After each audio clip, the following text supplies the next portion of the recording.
Robin Abrams was a 28-year-old former sheriff's deputy for Will County in Beecher, Illinois.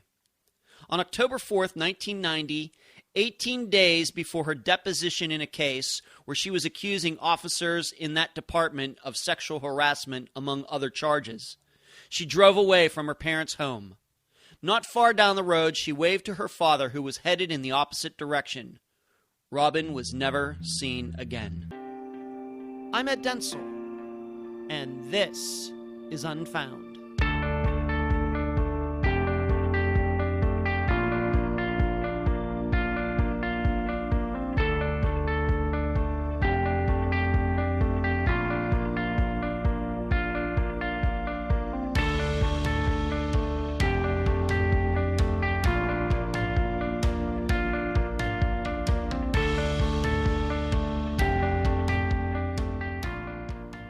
Before we get too far into this episode, I think I need to prepare all of you.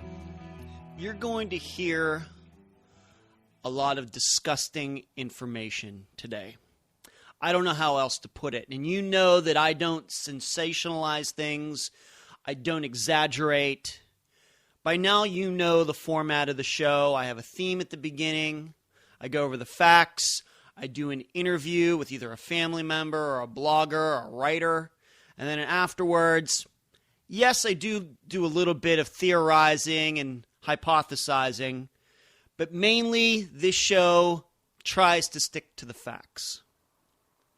So when I tell you, you should believe me that the interview that you're going to hear, the woman that I talked to, what she is going to tell all of you, is going to at least a little bit shake your belief about how police conduct investigations in the United States. I don't know how else to put it. Because the amount of cover-up, lies, distortions, it's going to boggle your mind. It truly is. And it didn't just happen for a small amount of time. It's actually been going on for over 25 years. So I wanted to state that first. I just wanted to prepare you for that.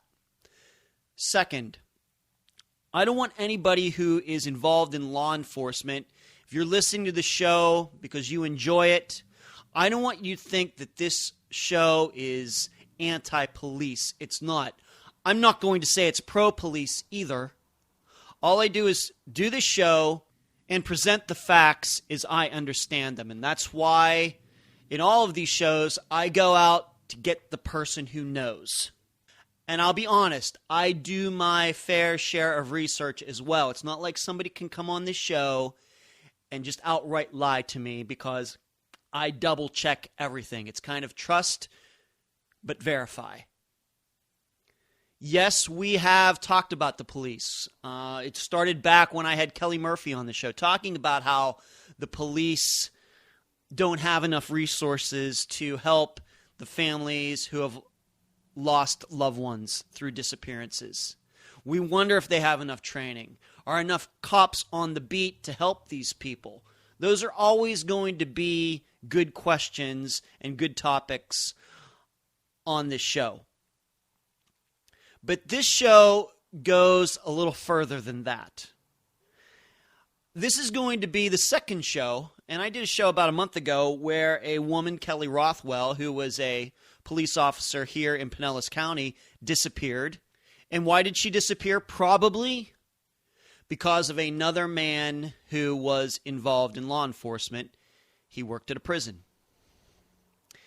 In today's case, we have another situation where a woman who was involved in law enforcement has disappeared, and most likely the prime suspect is another man who was involved in law enforcement. I don't plan these things out. I just go where my curiosity, my interests take me. This is not planned. But what runs through my mind is, where are the good cops? Where are the good men and women who were working at the prison with David Perry back in those days when he was committing fraud up there in New York in the early 2000s, right? Where were they? Where are they now? And likewise, in this case, I wonder the same thing. Where were those good cops in Beecher, Illinois, when Robin Abrams disappeared in 1990? I'm still asking that question to this day. And now the facts of the case, and these facts are brought to you by my friend Megan Good and her website, charlieproject.org. On October 4th, 1990, Robin Abrams passed her father on the road in Beecher, Illinois. Nobody knew where she was going or if she was going to meet anyone. However, a half day later, her red 1989 Dodge Daytona was found in Harvey, Illinois, with the doors locked and the keys in the ignition. Her camera was in the car, but there was no trace of Robin. 3 days later, Robin's purse was found in a residential area 3 blocks away from the car's location. Whoever took the purse left Robin's wallet, but took the credit cards. However, those cards were never used. Robin had been dating a fellow married police officer, Anthony Marquez. She was unaware of his marital status. When Robin discovered this, she broke off the relationship. What ensued was a 2-year-long period of harassment by not just Tony, but fellow officers assisting him in his efforts to make Robin's life miserable. However, despite Marquez being the instigator, he managed to get Robin fired from the police force. In response, Robin in December 1989 filed a federal lawsuit against Marquez and others alleging wrongful termination, sexual harassment, and violation of her civil rights. She was scheduled to give her deposition in the case on October 22, 1990, but vanished 18 days before that. Robin had made statements before she disappeared that if anything happened to her, her family should have Marquez investigated first. Those are the general facts of the case. I get into each one of those and even more with my interview for this show, and I'll tell you who that is in a few moments. But I think I need to issue another warning. This is a very complex case. So please listen as well as you can. Like I said, you're going to hear about police corruption, but you're going to hear about burial sites, neighbor disputes. You're going to hear about the mob. You're going to hear about the shooting up and the torching of a house. And there are going to be many names thrown around like Marquez, Moss, Susie, Bruchette. And all of it in relation to the disappearance of Robin Abrams. So I ask you to listen as well as you can.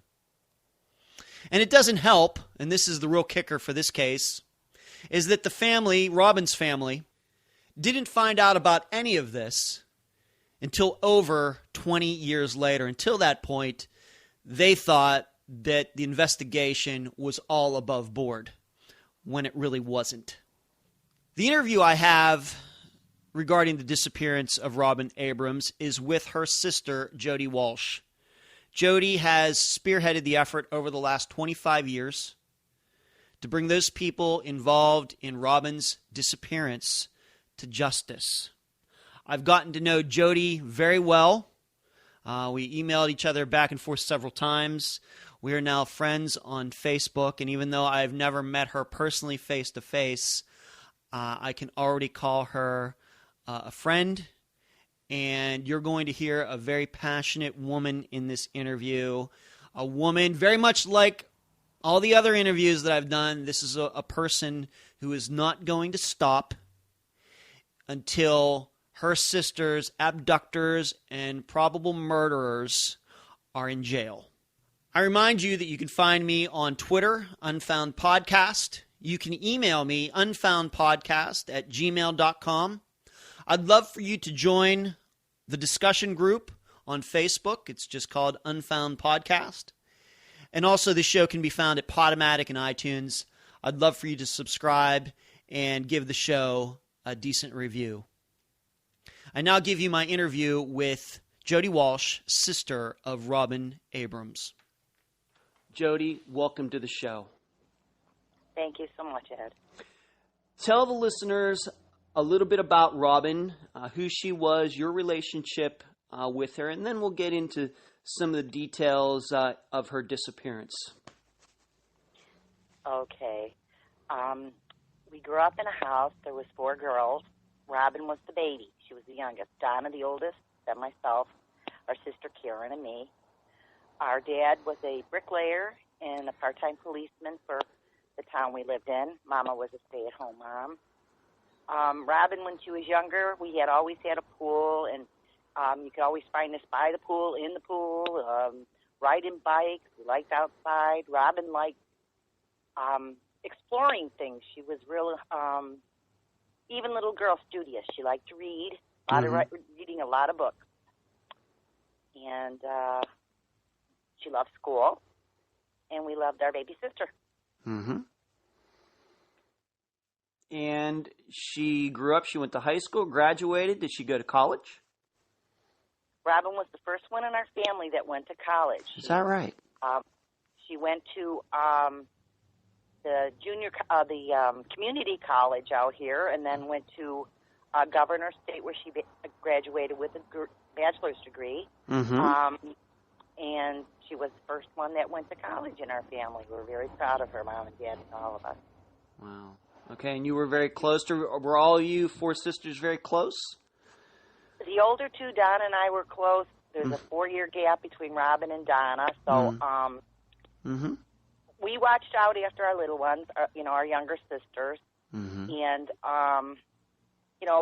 basically when we had together time, we were all together, play Barbie dolls and that kind of stuff growing up. But when we were, my sister Donna and I, we were in school ahead of them, and we'd go and teach school to them when they were little, and that kind of stuff. But so how many years difference was there between you and Robin? 6. 6 years. Okay. No brothers? No brothers? No boys. There's no brothers. Wow, that's a lot of estrogen in that family, Jody. Or you better believe it. It was fun. It was real good memories for most part of it. Yeah. And so, how did she end up becoming a policewoman? How did that all happen? Well, we'll start by the fact that she put herself through college. She worked at McDonald's. She even became a manager at a few of the McDonald's, and worked her way up the rung. And one day, this gentleman came in by the name of Tony Marquez, who was a Will County auxiliary officer. He was 42 at the time. She was 42, I believe, and she was 28. So he's much older than her. And they hit it off, and she admired policing because my dad was a police officer. Right. And that was something in the back of her mind, I believe. I know she wanted to be a lawyer, but she wanted to do the different things like, become a police officer, see how that is, and then work her way up and, become a lawyer. Her passion was helping distressed women. I'm not going to go into the background of that because both of my parents are gone. Okay. But I understand. She had a commemorative letter from a group called Groundworks out in Joliet by helping a lady by the name of Miss Brunell. I don't want to give her first name, but she's also missing from Will County. Oh, my. But she got an accommodation letter for helping her in the battered women and children. She had a heart for people, and she was always that way, always helping out people. And she met him there, and so while she was a manager of McDonald's, she was doing this like on the side, like outside of work. When she was at McDonald's, she met him. Okay. And he was a police, auxiliary. And then she got into the academy in Springfield, Illinois, to be a police officer. And she did do that, and she got the accommodation after she was the Will County Sheriff's Police, the office that did hire her, which was one of the biggest mistakes our life ever faced was that day. Around what year did she become a policewoman?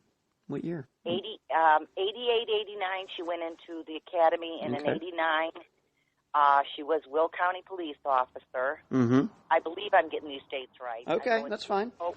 It's over 26 years. I understand. Listeners will understand. Great.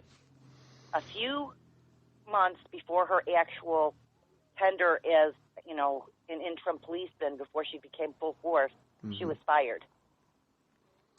Tell the listeners about that. Robin's boss I'll just say his first name. His name was John. Mm-hmm. And he was a sheriff, John, at the time in Will County. Mm-hmm. And his entourage, I want to call him, Tony Marquez and a few other officers that'll be named later. Mm-hmm. They were all best friends. They grew up together. They went to school together. And so Robin found out that he was married. He told her he was divorced. Mm. She found out he was married. They dated for a while, and she found out for sure and broke it off. And that's when the trouble started right there. Other than the fact that prior to that, he did punch her in the face once, and when she was in the academy, they noticed the bruise, but she wouldn't talk about it because she knew what was going to happen. She kind of had a fear of him. This was Tony Marquez. This was Tony Marquez. So the same guy that, just to be clear for the listeners, the same guy that recruited her to get into being a cop is the same guy who started abusing her once she became a cop. Yes. Wow. Okay. Yes. All right. And through her course of the breaking up and all that, Tony Marquez beat my mom and her. The car Mom was driving was a new van, and he beat it in with a baseball bat. She lived out in the Joliet area and had her tires slashed several times.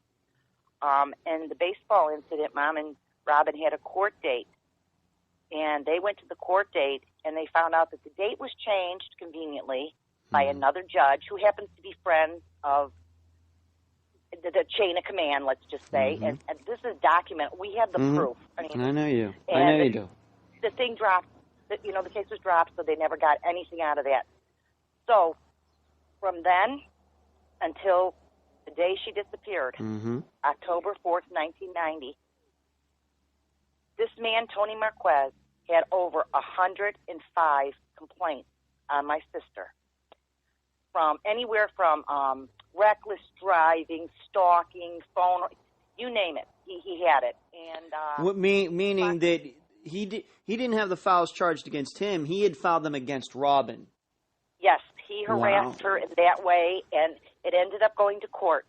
And my sister stood at court with my mom and jury, 12 of them. They could only do 2 charges. One was harassment and one was something else. I don't know. Out of all that 105. Wow. And mind you, in the meantime, these records I do have of these arrests, several of the people that had interfered with her life to make it miserable were named on those complaints as people that signed off on the reports, that took the reports, that came to her house with their guns drawn to her head, blah, blah, blah. Yeah. That I'll talk about a little later. Yeah, yes. But they had gotten her to those 2 counts, and my sister was found not guilty on everything, not guilty. And the judge at the time who was hearing it was Judge Bua, and he ordered an order of protection for my mother and for my sister against Tony Marquez to stay away from my sister and mother. That was still in effect. It was still in effect till she, left the earth. I mean, yes. She was not supposed to be anywhere near them. The judge ordered that. That wasn't, now this is an interesting part. Robin and Mom didn't request that at the time. They were there to, get her off, the charges or whatever. Yes. But the judge saw through this bull crap, if I could say that. You could say that. And said, this is what I'm issuing, follow it. It was not followed. Not followed. Would you like me to get into a little bit of some of the harassment? I think what we want to do is explain what the family dynamics was going on as this was going on. What was Robin telling you? Did you live in the area also? Were you somewhere else? Yep. What was she telling her mother? Your mother, I should say. What was the conversation within the family while this was going on? Okay, I did not live in the area. I was raising 2 little children, my 2 children at the time. But we did have family gatherings. We'd go out to Mom's, and Robin lived in Joliet in her own little apartment, and Mom and Dad lived in Beecher, Illinois, which is about a maybe 45-minute ride. Okay. Mom knew what was going on. It happened to Mom. she was in the car when he beat her. Yeah, right. You know, and but we were close. I mean, she'd come to the birthday parties, and once in a while she would take my two younger ones, one at a time, because they were, you know, 4 and 7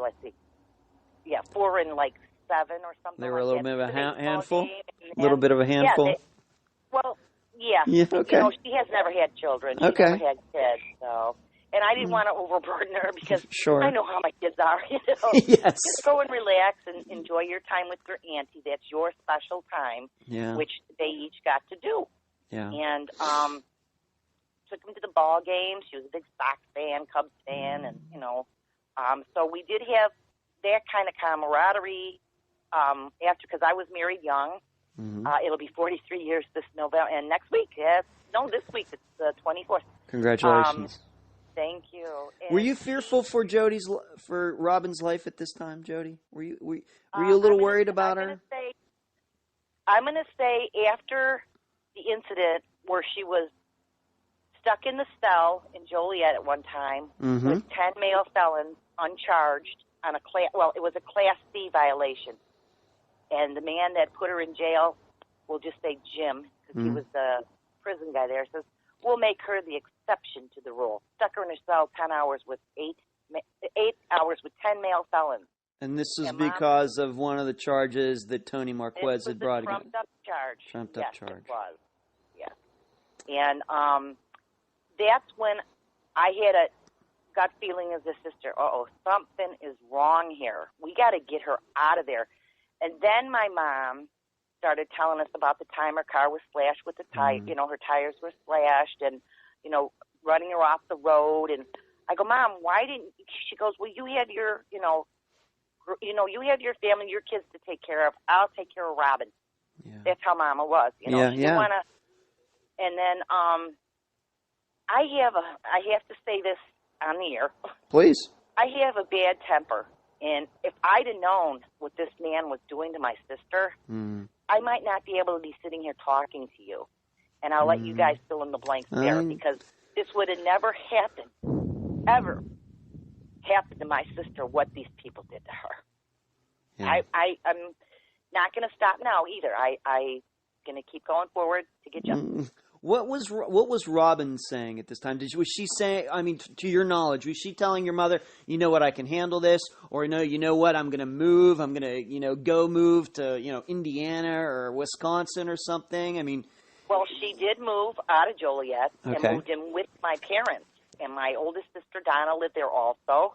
And Donna and Mom and, Robin would, Robin, as a matter of fact, took my sister, my mother, and one of Donna's girlfriends out to where Tony Marquez worked in Joliet. He had an insurance company, and told them, this is just probably approximately 2 to 3 weeks before she went missing. Said, if something happens to me, that's his office, that's who did it.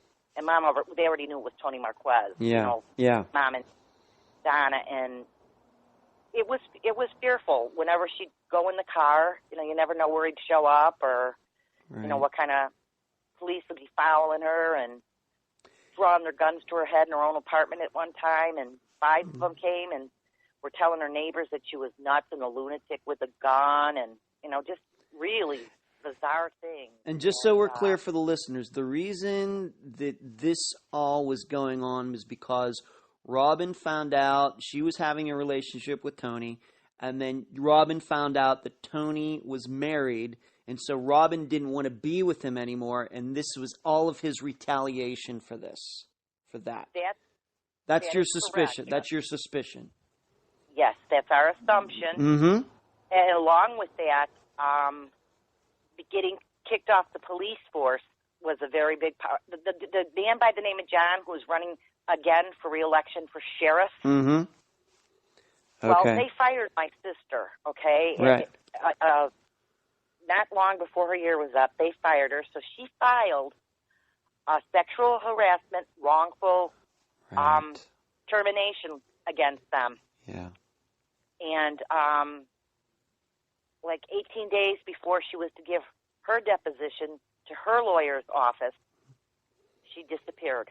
So it was a combination. It was a combination of that relationship and then this lawsuit that she was filing.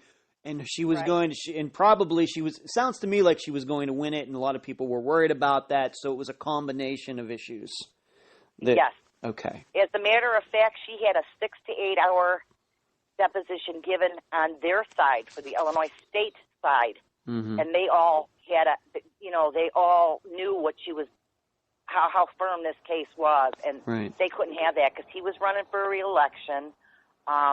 And in the meantime, while she was getting harassed by him, she would go several times to this John guy, her boss, and he ended up firing her, saying that she would otherwise bring a bad name to the police department on things that were going on. I mean, completely defamation of character. She had a very strong suit. Okay. And I know she would have won it, and these people would have been exposed.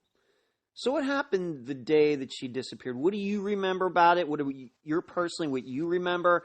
And then what are the facts of her disappearing, and then maybe a couple days after that? Okay. My father was the last to see her. They lived in Beecher, and she was going down Goodenow Road, and she passed him. He was coming home from work mid-afternoon, 4 o'clock. Mm-hmm. And they waved.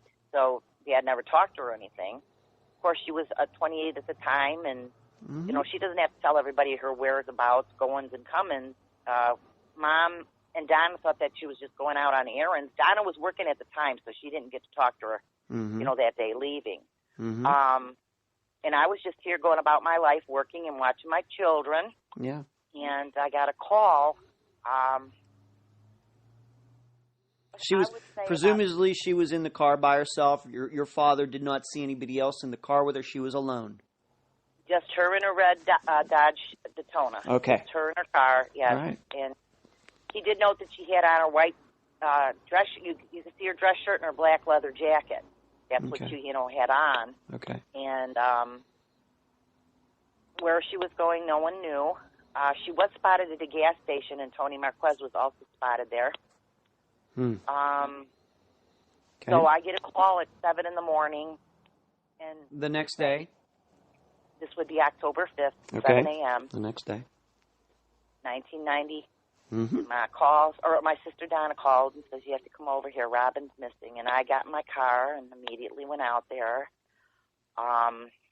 Did you immediately think that, let's just be honest, what was your knee-jerk reaction when you heard that? What did you think? Tony Marquez killed her. Okay. That was all of our initial reaction. He got to her. He got to her. And when I got there with Will County Police that she worked for, a gentleman by the name of, the detective's first name was Steve, and some other people. And, of course, everyone was crying. And, we just tried to hold it together for my mom. And a couple days later, they get a call. They found her purse in Harvey. They found the car. The reason why they got a call, Robin was not reported till the next day because Harvey, Illinois police called and says, we have your car, your daughter's car here. And there's no sign of Robin. So. And how far is Harvey from where she was last seen? Joliet would be where she was last seen. Harvey's probably, maybe, I'm going to guess an hour away. Okay. Towards Chicago. All right. So not close. Not like right down the street. Close. Okay. No, not down the street, but it's another county. Okay. This would be Cook County, the Harvey area, and the other would be Will County. Will County. The Will County Police Department, Sheriff Police, yes. When the car was found, supposedly keys were in it. They did find her purse. A lady called our parents a few days later and says, I found your purse, and it had her wallet, and stuff in it. There was also a camera in the car. There was a camera. And for years we were told there was no film in the camera. And for years we thought that the state police, because at this time you got to remember, Robin was a Will County officer who was fired. Yeah. So there was a conflict of interest. So a few days later, the Illinois State Police stepped in. Okay. So getting it out of Will County's hands was a good thing because they're the ones that we strongly believe have been covering it up. Yes. So now for 1990 to 2012, we believe the just Illinois State one quick question. One quick question. Where was the purse? You said a woman found Robin's purse. Where the purse wasn't found with the car? No, the purse was found in a lady's yard about 3 blocks away. 3 blocks away from the car. From the car. Okay. In Harvey. Okay. Yes. It was just sitting in her yard, sitting on the sidewalk. Yeah, they found the purse and just sitting the information and called my mom and got a hold of belongings and. Anything weird about the car? Anything that you remember that just? I mean, we're going to get into how the car got there, but anything weird about the car? Any blood stains found in it? Did they dust it for fingerprints? That kind of stuff. All that forensics has been. It is an open investigation, okay? Yes, of course. And there's things I can say in that, but I do want to say there was I don't know how much of that I can go into. Other than the car, after the Will County Police Department went through it, after them, and then the state got it. Okay. The car was given back to the car dealership that she had the payments to. They got the car back. Oh, my. So I was told there's evidence in the car that they've been taking, had forensics done a few times, and we'll leave that there, but there was evidence in the car. Okay, great. So what did you find out? There was a witness to the car being there. What can you tell us about that before we get into what happened between 1990 and 2012? Somebody did see the car being parked there. Yes, an elderly gentleman, through his picture window, because it was a cul-de-sac, and they dropped it off near a street light. So he could identify it, told what it was, said he saw these 2 gentlemen, and he also faced them in a lineup and pointed them out. This is what we were told. And I think we're going to have to be a little bit more specific. Actually, we're going to have to be a little bit more specific for the listeners. The car was dropped off by a tow truck. The car was dropped off by a black tow truck with chrome. Oh, wow. Okay. It was initially reported as a red tow truck, and the state police did that to deter any false information. Okay. That was a letter I got from the state police stating that fact, that it was a black tow truck and that it was the car was dropped off there by 2 gentlemen, and Tony Marquez and his stepbrother, John Romo, were the 2 that he identified in the lineup. There were the 2 guys, one of them driving, the other as a passenger in this tow truck, and we're there. Correct. Dropping the car off on the cul-de-sac where the gentleman lived. Wow. So that was that identification made shortly after Robin disappeared, or was that 5 years down the road, or was that right around that time? That was right around that time. Okay. Which we did not know about. Okay. So now that you just said those words, what happened? So the police started investigating. You think that they're doing as good a job, even though you have your suspicions about what happened, but you didn't know a lot of this stuff, because what happened between 1990 and 2012, you actually thought that a good investigation was going on, but what did you find out? What did you think over those course of those years? I had all trust in the state police. I did not have any reason to doubt them. I've always thought that they were upright, outstanding. That's our state police. Sure. And they should be above the politics of local communities, and you scratch my back. Yeah. In any of the dealings with the other municipalities, they're the state police. Right. So, a couple times during 90 to 2000 and something, we were always asking for updates, and they would have us come in and tell us some little thing here and there, but it got to be where it's kind of too old. We have no new clues.